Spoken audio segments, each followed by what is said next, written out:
यह श्रृंखला सर्व आत्माओं के पिता परमात्मा शिव के द्वारा उच्चारित महावाक्यों के संकलन पर आधारित है। ओम शांति। अमूल्य रत्न में आप सभी का हार्दिक स्वागत है। परमात्मा हम सभी को बहुत ही ऊंचा ज्ञान देते हैं। अक्सर व्यक्ति इस ज्ञान को समझ तो जाते हैं, परंतु इस ज्ञान का स्वरूप बनने में अंतर आ जाता है। कैसे इस ज्ञान की धारणा को अपने जीवन में परख कर अपनी कमजोरियों को हम शक्ति में परिवर्तित करें, आज इन्हीं सब बातों पर गहराई से चर्चा करेंगे। और इसके लिए हमारे मध्य हैं प्रजापिता ब्रह्मा कुमारिस ईश्वरीय विश्वविद्यालय के वरिष्ठ राजयोगी शिक्षक आदरणीय राजू भाई साहब। भाई साहब, आपका आज के एपिसोड में बहुत बहुत स्वागत है। भाई साहब, आज हम बात करेंगे 22 जनवरी 1971 के महावाक्यों के बारे में, और इसका टॉपिक है दिल तख्त नशीन आत्मा की निशानी। परमात्मा ने बिल्कुल स्टार्टिंग में कुछ टाइटल्स दिए हैं हमें, थोड़ा सा इस पर हम अपना ध्यान देंगे। एक है मददगार, वफादार, परमात्मा के दिल तख्त नशीन, मास्टर, सर्वशक्तिवान। फिर सब इन चारों को थोड़ा थोड़ा सा बताएंगे।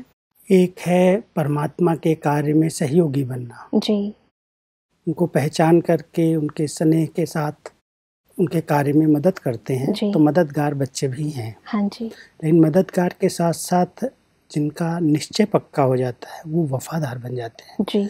वफादार उसको कहते हैं जो जिसके पालना में पल रहे हैं, जिसकी छत्र छाया में हम रह रहे हैं, उसके प्रति संपूर्ण समर्पण, उसके सिवाय और कोई दूसरा ध्यान पर न रहे। वफादारी बहुत आवश्यक होती है। जिस व्यक्ति जिसने हमारी सुरक्षा की, जिसने हमको इतनी ऊंची पालना दी, पढ़ाया, योग्य बनाया, उसका नाम हमारे द्वारा रोशन हो, कोई भी ऐसा कार्य न हो जो उसके नाम पर दाग आए। तो इसलिए वफादारी बहुत ज़रूरी है। और साथ साथ जो दिल तख्त नशीन आत्माएं हैं, परमात्मा के कार्य में मदद करती हैं, सहयोगी बनती हैं, वफादार होकर रहती हैं, वो दिल पर उनके स्वतः आ जाती हैं, वो दिल तख्त नशीन बन ही जाती हैं। और जो दिल तख्त नशीन है वो सर्वशक्तियों से संपन्न मास्टर सर्वशक्तिमान भी बन जाता है। तो चारों बातें एक दूसरे से कनेक्ट हैं।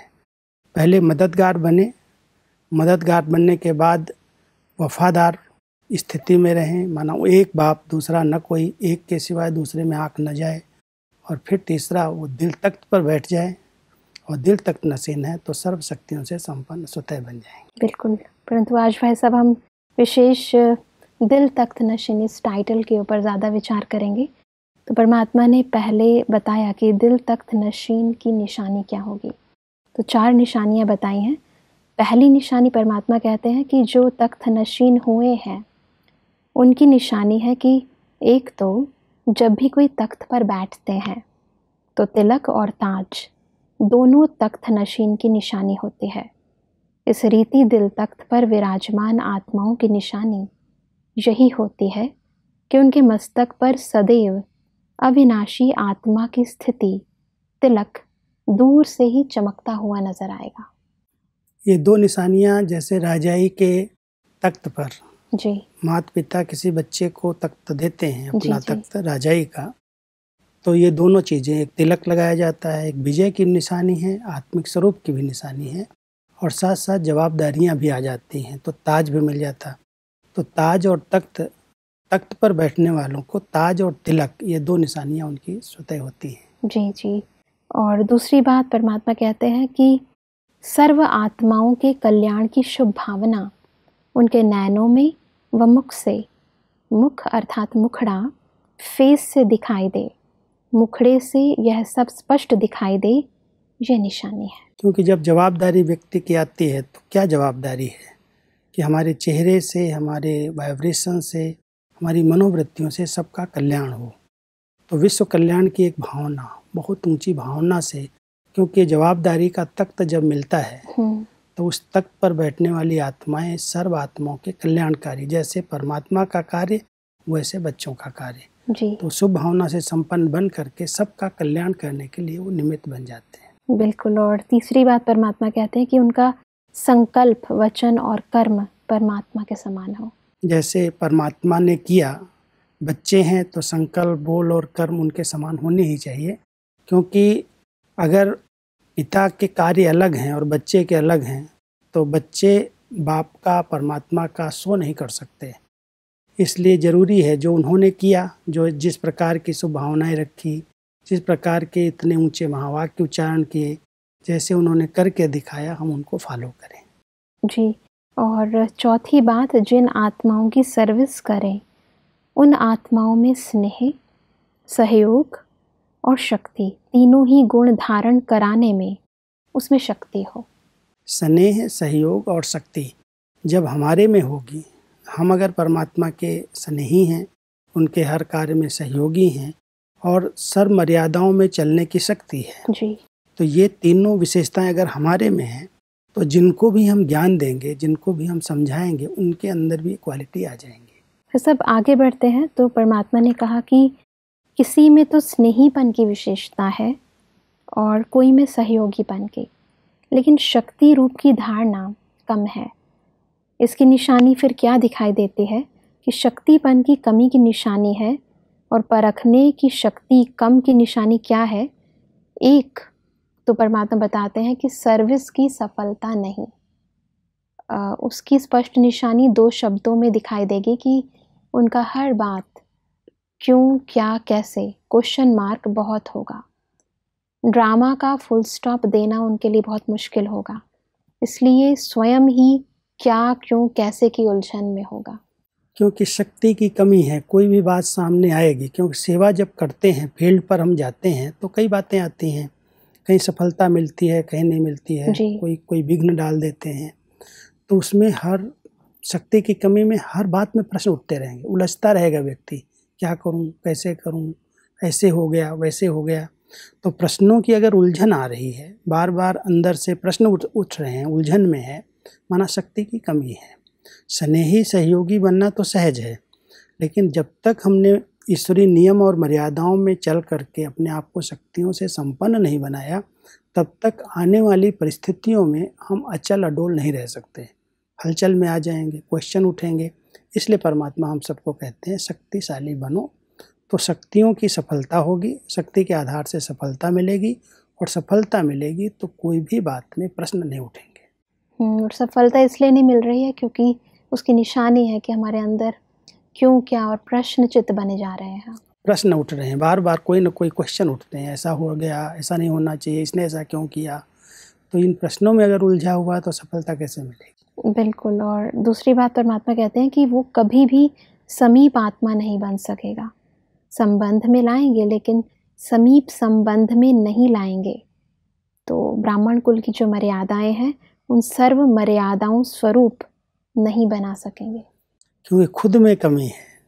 जैसा रचयिता वैसी उसकी रचना। आजकल शारीरिक रूप में भी माता पिता के कुछ बीमारियां हैं, कुछ ऐसे अंश हैं, संस्कार हैं, वो बच्चों में चले जाते हैं। हाँ जी। तो जिनकी हम सेवा करते हो तो रचना हो गई जी। तो रचयिता के अंदर अगर कोई कमी है, कोई कमजोरी है, मर्यादा में वो नहीं चल रहे हैं, खुद नहीं पालन कर रहे हैं, तो दूसरों को कैसे कह सकते हैं? तो परमात्मा कहते हैं तुम्हारी रचना है, जिसको तुमने सेवा की, ज्ञान दिया, उनके अंदर भी तुम्हारी कमियां, कमजोरियां आ जाएंगी। इसलिए बहुत ध्यान दो, खुद शक्ति स्वरूप ईश्वरीय नियम मर्यादा पर चल करके बनो, और फिर ज्ञान दोगे तो वो भी आपके जैसा बन जाएंगे। बिल्कुल।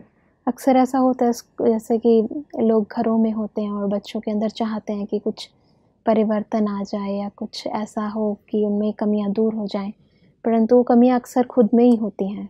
जब तक खुद की कमियों को नहीं मिटाया जी, तब तक बच्चों पर उनका प्रभाव नहीं पड़ता। इसलिए बच्चे भी कहते हैं कि आप भी तो ऐसा करते हैं। हाँ, बोल देते हैं कभी कभी कोई। परमात्मा कहते हैं कि क्योंकि स्वयं में शक्ति कम होने के कारण औरों में भी इतनी शक्ति नहीं ला सकते जो सर्व मर्यादाओं को पालन कर सके। कोई ना कोई मर्यादा की लकीर उल्लंघन कर देते हैं। समझते सभी होंगे, समझने में कमी नहीं होगी, मर्यादाओं की समझ भी पूरी होगी, परंतु मर्यादाओं में चलना ये शक्ति कम होगी। क्योंकि ज्ञान तो सबके पास समान रूप में है। परमात्मा ने जो ज्ञान दिया, समझ दी, मर्यादाओं की बातें सुनाई हैं, वो सब जानते हैं। हाँ जी। लेकिन शक्ति नहीं है, इसलिए कोई न कोई मर्यादा का कभी कभी उल्लंघन हो जाता है। परमात्मा ने हम सबको अपनी दृष्टि के लिए, स्मृति के लिए, बोल के लिए, संबंध संपर्क के लिए, कर्म के लिए सब बातों की मर्यादाएं बताई हैं जी। और हम सब जानते हैं। हाँ जी। लेकिन जब हम प्रैक्टिकल कर्म क्षेत्र पर जाते हैं तो कभी दृष्टि चंचल हो जाती है, कभी स्मृति में किसी की पास्ट की बातें आ जाती हैं जो हमें नहीं लानी चाहिए। बिल्कुल। ऐसे ही बोल कभी कभी ऐसे निकल जाते हैं जो दूसरी आत्माओं को दुख पहुंच जाए, जो उनको दर्द पहुंचे। तो परमात्मा कहता जानते तो हो कि मर्यादाएं हैं, इनको पालन करना चाहिए, लेकिन शक्ति की कमी होने के कारण कंट्रोलिंग पावर कम है, इसलिए सामने जब कर्म क्षेत्र पर जाते हो तो मर्यादा का उल्लंघन हो जाता। और अगर आप ही मर्यादा का उल्लंघन कर रहे हो तो जिसकी सेवा कर रहे हो, जिसको आप ज्ञान दे रहे हो, वो कैसे शक्तिशाली बनेगा। इसलिए पहले खुद मर्यादा के अंदर रह करके फिर दूसरों को कहोगे तो पालन करेंगे जी। और इसलिए परमात्मा कहते हैं कि संस्कारों को मिटाने में समय बहुत वेस्ट करते हैं। अब इन बातों से अपने स्वरूप को चेक करो। जैसे बहुत बढ़िया और मीठा फल तब निकल सकता है जब उस वृक्ष में चारों बातों का ध्यान दिया जाता है। वैसे स्नेही भी बनावे, सहयोगी भी बनावे और शक्ति स्वरूप भी बनावे। अगर कोई एक की भी कमी रह जाती है तो दिल तख्त नशीन नहीं बन सकते। ये जैसे कोई किसान है, खेती करने वाला है, वो जानता है बीज बोने के पहले धरती तैयार करनी पड़ती है। ऐसे नहीं बीज डाल दिया, ऐसे डाल देगा तो धरती के अंदर नहीं गया, उसको नमी नहीं मिली तो वो उगेगा ही नहीं, तो बेकार हो जाएगा। हाँ जी। तो इसलिए पहले उसकी धरती की तैयारी करते हैं, खुदाई करते हैं, गुड़ाई करते हैं, उसके बाद उसको तैयार करके फिर उसमें बीज डालते हैं, फिर समय पर उसको पानी देते हैं, अगर खाद की ज़रूरत पड़ती है तो खाद देते हैं। तो जैसे वो किसान जानता है बीज कैसे बोना, कैसे उसका वृक्ष बनेगा, कैसे उसमें फल निकलेंगे, ऐसे ही ये कर्म क्षेत्र में जो कर्म तुम करने जा रहे हो तो पहले संस्कारों की धरनी, जो बहुत कड़े संस्कार हैं, उनको पहले नरम करना है, पहले उनको ठीक करना है, फिर उसमें कोई बीज डालना है। कोई का कड़ा संस्कार है, मान लो सामने वाले का, वो आपका सुनना ही नहीं चाहता है, आप ऐसे ज्ञान सुना रहे हो, बीज डाल रहे हो, तो कैसे वो फलीभूत होगा। बिल्कुल। तो पहले उसके संस्कारों को परखो, परख करके उसको जो चाहिए, स्नेह चाहिए, शक्ति चाहिए, वाइब्रेशन चाहिए, वो दो। जैसे उसके संस्कारों को आपने उखाड़ा, माना उसके संस्कारों को परिवर्तन किया, फिर जो आप बात कहोगे वो स्वीकार करेगा। उस बीज को जैसे आपने बो दिया, डाल दिया, फिर उससे आप स्नेह, सहयोग और शक्ति का अनुभव करा सकते हो, आगे बढ़ा सकते हो जी। तो ये विधि है, दूसरों के साथ भी और पहले अपने साथ, हमें पहले अपने साथ और बाद में जो संस्कार हैं, हर एक के संस्कारों को परखना बहुत जरूरी है जी। कोई के संस्कार बड़े कड़े होते हैं, कोई के बहुत नरम होते हैं। अगर हम परख नहीं पाते और उस संस्कारों को हम परिवर्तन करने के लिए शुभ भावनाएं नहीं देते, उसकी महिमा नहीं करते, उसको पहले से सीधा ही ज्ञान सुना देते हैं, बीज डालना चाहते हैं, तो बीज फलीभूत नहीं होता। बिल्कुल। इसलिए अगर कोई व्यक्ति है तो उसकी उसी तरह से महिमा करना, उसकी विशेषताओं का वर्णन करना, जैसे उसके संस्कारों को हमने खोदा, निकाला, धरती तैयार की, और जब धरती तैयार हो गई तो ज्ञान सुनाएंगे तो सहज सुनेगा। बिल्कुल। ऐसे ही परमात्मा ने हम सबको पहले उसकी महिमा की कि आप कौन हो, किसके बच्चे हो, कहाँ से आए हो, तो हमारी विशेषताओं को उन्होंने उजागर किया और विशेषताएं उजागर करके फिर बीज डाल दिया, कोई न कोई धारणा की बात सुना दी और उसको फिर हम फलीभूत कर सके। बिल्कुल। इसीलिए अक्सर लोग जब मर्यादाएं सुनते हैं तो घबरा जाते हैं कि ये भी करना पड़ेगा, ये सब छोड़ना पड़ेगा, तो डरते हैं। तो इसको ठीक करने के लिए मैं समझती हूँ कि पहले उनकी महिमा करें और उनको ऐसी बातें बताएं जिससे उनके अंदर उनका जब तक सम्मान जागृत नहीं होगा जी, जब तक आप उनको ये पहचान नहीं देंगे कि आप हैं कौन जी, आप किसके वंशावली हैं, किसके वंशज हैं, तब तक वो इन धारणाओं को स्वीकार करने के लिए हिम्मत नहीं रख सकता है। तो पहले उसकी विशेषताओं का वर्णन करना है, उसके स्वरूप की स्मृति दिलाना है, फिर ज्ञान सुनाना है। सब परमात्मा कहते हैं कि देवताओं की महिमा सर्वगुण संपन्न है, तो वो लक्ष्य रखना चाहिए, सर्वगुण एक एक आत्मा में भरने का प्रयत्न करना चाहिए। क्योंकि जो निमित्त हैं, जो ज्ञान सुनाते हैं, हाँ जी, अगर दूसरों को मर्यादाएं, नियम बताते ही नहीं हैं तो परिवर्तन कैसे होगा? बिल्कुल। तो जरूरी है उनको बताना चाहिए, वो पालन करें या न करें। कई क्लासेज में मैं जाता हूँ, देखता हूँ हमारे इतने सारे ईश्वरीय नियम मर्यादाएं बनी हुई हैं, लेकिन बहनें हैं, निमित्त हैं, कभी हिम्मत नहीं करती इनको बताया जाए। कहीं बताएंगे तो क्लास में आना बंद कर देंगे, चलेंगे या नहीं चलेंगे। हम सबको ये चाहिए कि धीरे से, युक्ति से सब नियम और मर्यादाएं सुनाई जरूर जाएं, जरूर, और धीरे धीरे उनको शक्ति जाए पालन करने की, इसकी क्या वैल्यू है, इसकी क्या ज़रूरत है। अगर वो महसूस कर लेगा तो परिवर्तन हो जाएगा, और जो जितना करेगा उतना पाएगा। बिल्कुल। अब वो हमेशा 100% सब मर्यादाओं का पालन कर लेगा, ऐसा लक्ष्य लेकर के हम नहीं ज्ञान देते, समझ देते, लेकिन कम से कम जो ईश्वरीय नियम मर्यादाएं उनको बताई तो जाएं। बिल्कुल। समय परिस्थिति देख करके जो परमात्मा की मर्यादाएं बताई हुई हैं हम सब पालन कर रहे हैं, सुनाने में क्या हर्ज है? कहीं सुनाते ही नहीं है, पता ही नहीं होता, कहते हमको दीदी ने बताया ही नहीं। बिल्कुल। लेकिन परमात्मा के महावाक्यों में समय पर समय वो ईश्वरीय मर्यादाएं स्पष्ट होती हैं। अगर इन महावाक्यों को भी कोई ध्यान से सुने, क्योंकि एक एक बच्चे से परमात्मा ने बात की है, अगर उनको ध्यान से सुनेगा तो मर्यादाओं का पता चल जाएगा, और हमें बताना चाहिए, इसमें डरने की क्या बात है। बिल्कुल। और अक्सर ऐसा होता है कि इंसान कोई ना कोई गलती करता है और बाद में पता चलता है कि वो उस मर्यादा की लकीर को उसने पार किया, इसीलिए उससे वो गलती हो रही है, क्योंकि उसको पता नहीं है, उसको आपने बताया ही नहीं जी कि भाई ये खान पान की मर्यादा है, ये संग की मर्यादा है, ये पवित्र जीवन जीने की मर्यादा है। उसको आपने अंडरलाइन नहीं कराया कि देवता बनने के लिए, सर्वगुण संपन्न बनने के लिए इन नियमों पर, इन मर्यादाओं पर चलना होता है। बिल्कुल। जब तक उसकी बुद्धि में आया नहीं तब तक वो पालन कैसे करेगा? वो तो समझता सब ऐसे चल रहे हैं। बिल्कुल जी। और इसीलिए परमात्मा कहते हैं कि आप सोचो कि जितना कोई बड़ा आदमी होता है तो उसके सामने कौन सा फल रखेंगे, बड़ा भी हो और बढ़िया भी हो। साकार में भी कोई चीज़ लाते थे तो क्या देखते थे, तो अब परमात्मा के आगे भी ऐसे जो फल तैयार करते हैं वही सामने ला सकते हैं। इसीलिए ये ध्यान रखना है। परमात्मा कहते हैं कि जितना जो स्वयं जितने गुणों से संपन्न होता है उतना औरों में भी भर सकता है। तो परमात्मा भी ये सूक्ष्म बात सुना रहे हैं कि तुम जिनकी सेवा कर रहे हो वो जैसे चैतन्य फल हैं, वो फल जब परमात्मा से मिलाने के लिए यहाँ लेके आते हो तो बढ़िया भी होने चाहिए, बड़े भी आने, सब धारणाएं होनी चाहिए, गुण होने चाहिए, तो उसकी अपनी सुगंध होगी, उसका अपना मिठास होगी। तो ऐसे फल तैयार करो, लेकिन आपका प्रभाव, आपका जो रचयिता हो, आपका प्रभाव आपकी रचना से दिखाई देगा। इसलिए सूरत से सीरत माना अंदर की जो धारणाएं हैं, सीरत माना अंदर की धारणाएं, वो आपकी सूरत से दिखाई दें। बिल्कुल। और भाई साहब आगे चलकर परमात्मा कहते हैं कि सर्विस आप लोगों के लिए एक दर्पण है।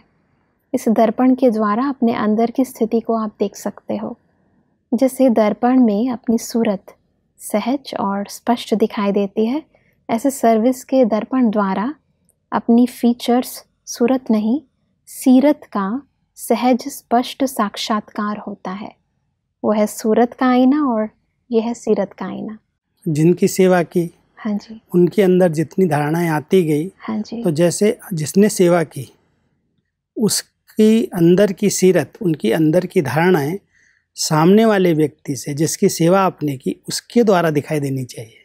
मतलब जब हम ज्ञान देते हैं तो केवल शब्द ही नहीं जाते हैं, परंतु वो शब्द के साथ मेरे अंदर की धारणाएं भी उस व्यक्ति के अंदर वो फॉलो कर लेता है जी। इसलिए जब वो सामने आएगा, हाँ जी, तो उसको नहीं देखेंगे परमात्मा, लेकिन जिसने सिखाया है, जिसने उनको तैयार किया है, उसके सीरत, उसके लक्षण उस व्यक्ति से दिखाई देने चाहिए। ये बहुत गहरी बात है कि रचयिता की सीरत, सूरत रचना के फेस से दिखाई देती है, लेकिन ये सूरत नहीं, ये दर्पण नहीं है, अंदर की सीरत, अंदर की धारणाएं जिसको आपने ज्ञान दिया उसके द्वारा दिखाई देनी चाहिए।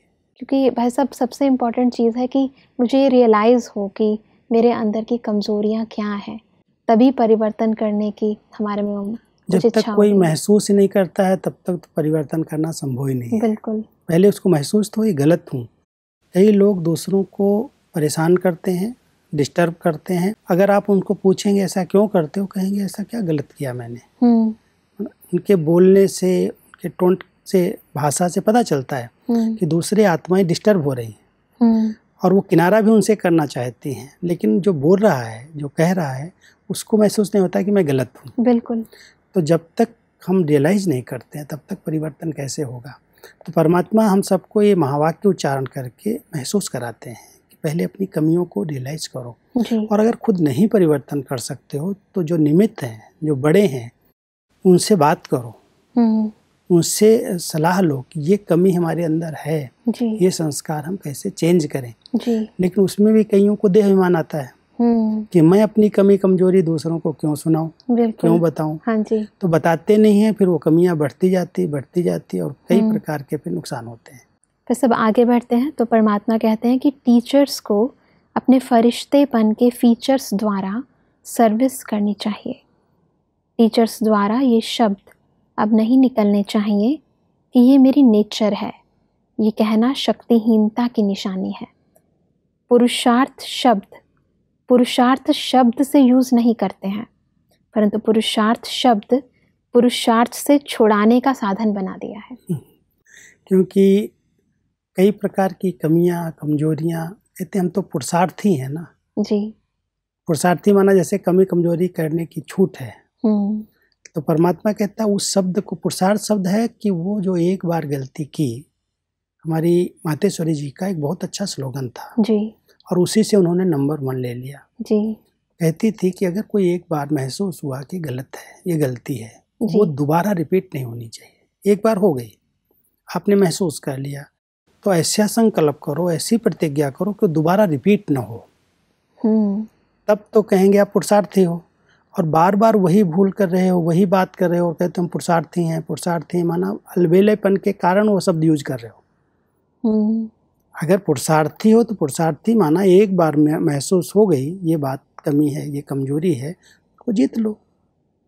तो टीचर्स जो माना जो निमित्त हैं, जो सेवा केंद्रों पर हमारी बहनें रहती हैं, जो अनेक आत्माओं को ज्ञान दे रही हैं, हाँ, तो परमात्मा कहता है ये फीचर्स नहीं दिखाओ। देह के, शरीर के फीचर्स को देख करके सेवा नहीं करो। जितना आप फरिश्तेपन के, लाइट के शरीर में रहने का अभ्यास करेंगे जी। तो ये सीरत, ये सूरत, फीचर्स जो हैं, ये चेहरा फरिश्तेपन का बन जाएगा, हल्का हो जाएगा, लाइट हो जाएगा। आत्मा इस लाइट के चेहरे से दिखाई देगी।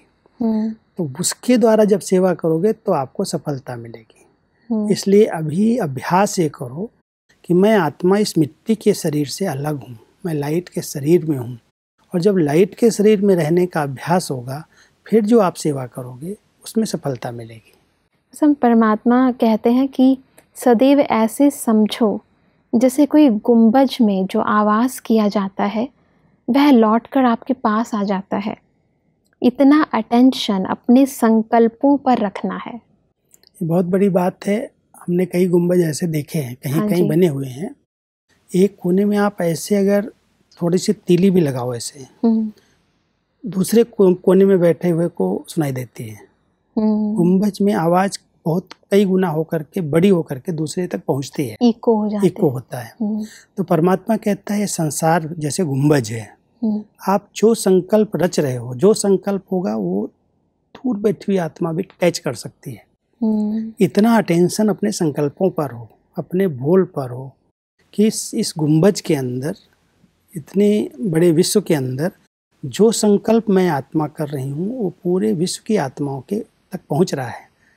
इतना टेंशन रखोगे तो आपके संकल्पों में सुधार आएगा। संकल्प कभी भी व्यर्थ और नेगेटिव नहीं चलेंगे।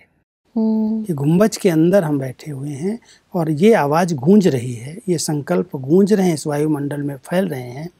जब ये ध्यान रहेगा तो आपके संकल्प बहुत शुद्ध और पवित्र हो जाएंगे। बिल्कुल भाई साहब, यदि हम अपने संकल्पों पर ही अटेंशन देंगे तो ऑटोमेटिकली हमारी वाचा और कर्मणा पर भी अटेंशन ऑटोमेटिकली आ जाएगा। तो सब आज आपने बहुत सारी बातें हमें समझाई, बताई और प्रैक्टिकली हमें कैसे इन्हें प्रयोग में लेकर आना है वो भी समझाई। भाई साहब आपका बहुत बहुत धन्यवाद। दर्शकों, आज के एपिसोड में हमने दिल तख्त नशीन आत्मा की निशानियों के बारे में समझा। परमात्मा ने हमें बताया कि दिल तख्त नशीन आत्मा के मस्तक पर सदा ही चमकता हुआ तिलक नजर आएगा। दूसरी निशानी परमात्मा ने बताई कि उनकी शुभ भावना और शुभ कामना उनके नैनों से और उनके चेहरे से स्पष्ट नजर आएगी।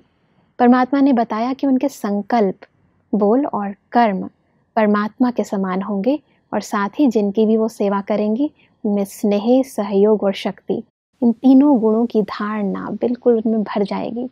परमात्मा ने हमें ये भी समझाया कि जैसा कर्म हम करते हैं, जैसे गुणों की धारणा हम करते हैं, उसके अनुसार ही जिनकी भी हम सेवा करते हैं उनमें भी वही गुण और वही धारणाएं स्पष्ट उनके जीवन में आ जाती हैं। इसलिए जब भी हम किसी की सेवा करें उससे पहले स्वयं को चेक करें और चेंज करें। इन सभी बातों को जीवन में धारण करते हम अनेकों की सेवा करते, दुआएं इकट्ठा करते चले। यही हमारी आप सभी के प्रति शुभकामना है। अगले एपिसोड में एक और अव्यक्त मुरली के साथ हम आपके समक्ष फिर हाजिर होंगे। तब तक के लिए ओम शांति। मुख्य सार, दिल तख्त नशीन आत्माओं की निशानी, सदैव अविनाशी आत्मा की स्थिति का तिलक चमकता हुआ दिखेगा। सर्व आत्माओं के कल्याण की शुभ भावना उनमें स्पष्ट दिखाई देगी। उनके संकल्प, वचन और कर्म बाप के समान होंगे। अन्य आत्माओं में स्नेह, सहयोग और शक्ति, तीनों ही गुण धारण कराने की उनमें शक्ति होगी। सीरत का आईना, सर्विस आप लोगों के लिए एक दर्पण है, जिस दर्पण द्वारा अपने अंदर की स्थिति को स्पष्ट देख सकते हो।